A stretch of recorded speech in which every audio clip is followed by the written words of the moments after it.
J'ai même pris un moment toute seule pour me poser un peu, essayer de comprendre ce qui m'arrivait. Et en fait, tout ce que je me disais, c'était Dieu existe, en fait, Dieu existe, c'est vrai. Et j'ai vraiment eu... je me suis vraiment dit que Dieu était présent dans l'église. Moi, c'est Tamara, j'ai 26 ans, je vis à Paris, j'étudie un peu la musique et j'ai un petit boulot à côté. Moi, j'ai grandi dans un contexte qui était non chrétien et je dirais même qu'il y avait une absence de spiritualité dans mon enfance.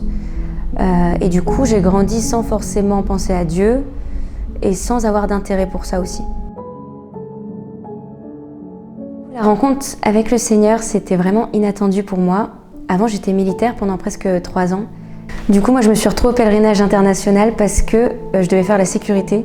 Donc, j'y suis vraiment pas allée de mon plein gré. En fait, durant une messe, j'ai vraiment senti la présence de Dieu.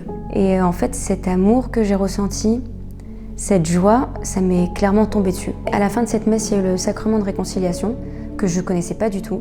Donc, il y a eu l'Eucharistie de posée et j'ai vraiment demandé ce qui se passait. On m'a dit donc c'est un sacrement, Dieu est censé être présent. Et j'ai un peu ouvert les yeux quand j'ai regardé autour de moi ce qui se passait. Et je peux pas dire à quel moment ça m'est arrivé, mais je sais qu'il y a un moment donné où j'ai senti mon cœur en fait s'enflammer d'un amour, d'une joie que je connaissais pas. Et j'ai juste profité du moment.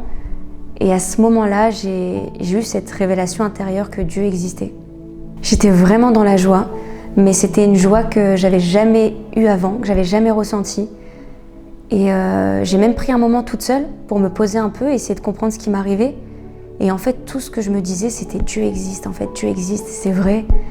Et j'ai vraiment eu... je me suis vraiment dit que Dieu était présent dans l'église, que durant cette cérémonie, même si je ne savais pas ce que c'était, je connaissais rien de la liturgie ou quoi que ce soit, j'avais un peu rien compris de ce qui s'était passé, mais j'avais cette conviction dans mon cœur, dans mon âme, que Dieu avait été présent à ce moment-là. Ce qui est assez étrange et que je ne peux pas expliquer, c'est que le lendemain de cette journée, j'avais une curiosité en fait pour le Christ, ce qui n'était pas du tout le cas avant. J'avais pas de curiosité au niveau de la religion chrétienne, je m'y intéressais pas. Donc en fait, dès le lendemain de cette expérience, j'ai commencé à m'intéresser à qui était le Christ. Je voulais connaître Jésus. Donc je me suis acheté une Bible quelques jours après. J'ai commencé à prier, mais je m'en souviens, j'essayais de dire le Notre Père, et je disais juste Notre Père qui êtes aux cieux. Je connaissais pas la suite. Et je restais un peu bloquée comme ça, mais j'avais une envie en fait de parler à Dieu. Et vraiment les premiers jours, j'ai eu une grâce où je sentais encore une présence qui était là, qui m'accompagnait et qui me donnait confiance, qui m'apaisait dans ma vie. Et en fait, ça s'est fait petit à petit. Je ne vais pas dire que du jour au lendemain, je suis devenue chrétienne et puis Jésus était le Fils de Dieu, c'était acté. Mais en fait, petit à petit, cette passion que j'avais pour Jésus, cette soif en fait de lire sa parole, de connaître qui il est, en fait, petit à petit, ça m'a amené à du coup aller à la messe, à vraiment regarder des enseignements, à lire la Bible et surtout la lecture de l'Évangile. En fait, c'est vraiment en lisant l'Évangile que j'ai découvert qui était Jésus. À travers la prière, ma lecture, vraiment ma vie qui s'est centrée sur le Seigneur petit à petit. Tout de suite, moi, j'ai eu un appel, j'ai ressenti que je devais apprendre la musique, chanter. Et en fait, c'est des sœurs, d'ailleurs de Lourdes, qui m'ont un peu dirigée vers l'école Pierre. Et aussi, en même temps, je cheminais pour le baptême. Donc, j'avais une dame qui me suivait, que je voyais tous les 2 semaines, qui vraiment me parlait du Christ. J'avais déjà une vie avec le Seigneur avant, mais je dirais qu'à l'école Pierre, j'ai vraiment pu retrouver aussi cet engagement un peu plus sérieux, cette soif aussi de créer, de faire de la musique, de chanter, et d'être avec d'autres chrétiens de mon âge qui ont la foi, pouvoir parler, partager des moments où en fait, juste on se pose des questions entre nous et on grandit dans la foi. Composer des chants de louange, c'est nouveau pour moi. J'ai mis du temps à peut-être avoir confiance en moi et me dire que je pouvais le faire. Mais je pense que c'est vraiment à travers la prière, à travers en fait juste la nourriture, en fait de quoi je me nourris, qu'est-ce que j'écoute, qu'est-ce que je lis. Et en fait à travers ça, c'est vraiment une inspiration que Dieu nous donne. Et quand je chante, en fait, qu'est-ce que j'ai envie de dire à propos du Seigneur? Le premier chant que j'ai écrit, c'était à l'école Pierre, l'écho de sa voix. Et ça s'est fait vraiment très très facilement, cette composition. J'étais avec mon ami Tom et juste en fait en jouant de la guitare, la mélodie elle est venue, tout s'est fait facilement. Et Et en fait, un chant de louange, déjà, il faut avoir envie de l'écrire. C'est pas une production, c'est vraiment quelque chose qui sort du cœur. Moi, j'aime beaucoup quand le Christ il dit je suis pas venu pour condamner le monde, mais pour le sauver. Parce que, en tant que jeune chrétienne, et du coup, moi, j'ai pas du tout, une tradition. Je suis arrivée comme ça. Donc, j'ai pris un peu tout ce qu'on me donnait. Et j'ai vraiment réalisé que très vite, humainement, on peut voir Dieu comme quelqu'un qui nous condamne, qui nous montre ce qu'il y a de mauvais en nous. Et je prends encore du temps à réaliser que vraiment, non, le Seigneur, quand il nous montre quelque chose qui ne va pas, en fait, c'est vraiment parce qu'il veut nous en guérir, il veut mettre sa lumière à cet endroit-là. Et il n'y a jamais de condamnation. Vraiment, Jésus, il est que miséricorde, il est qu'amour. Et ça met du temps, parce qu'en tant qu'humain, en fait, on se culpabilise énormément.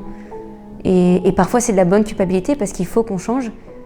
Mais le Seigneur, c'est en tout cas la voix qui nous condamne, c'est pas la voix du Seigneur. La voix du Seigneur, c'est vraiment la voix qui te donne espoir et qui te tourne vers sa lumière. Et en gros, il faut pas avoir peur d'aller à la lumière du Christ, parce que c'est pas... Enfin, la lumière du Christ, elle est là pour nous sauver, justement pour nous sortir de ces ténèbres.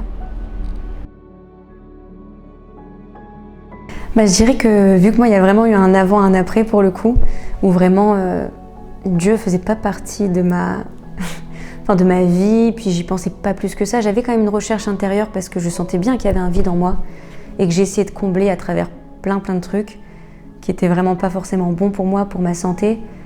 Et vraiment, plus j'ai commencé à avoir une relation avec Dieu, plus j'ai pris du temps avec lui, je me suis rendu compte que tout ce vide que j'essayais de combler à travers des choses matérielles, à travers de la consommation, en fait, ça a disparu. Ça a disparu parce que même si Dieu ne fait pas partie, peut-être que tu n'y penses pas forcément, peut-être que tu n'as jamais vraiment posé la question, est-ce que Dieu existe vraiment ? Et puis de toute façon, qu'est-ce que ça peut m'apporter ? Qu'est-ce que ça peut changer à ma vie ? Moi, j'ai vraiment découvert que ça changeait tout.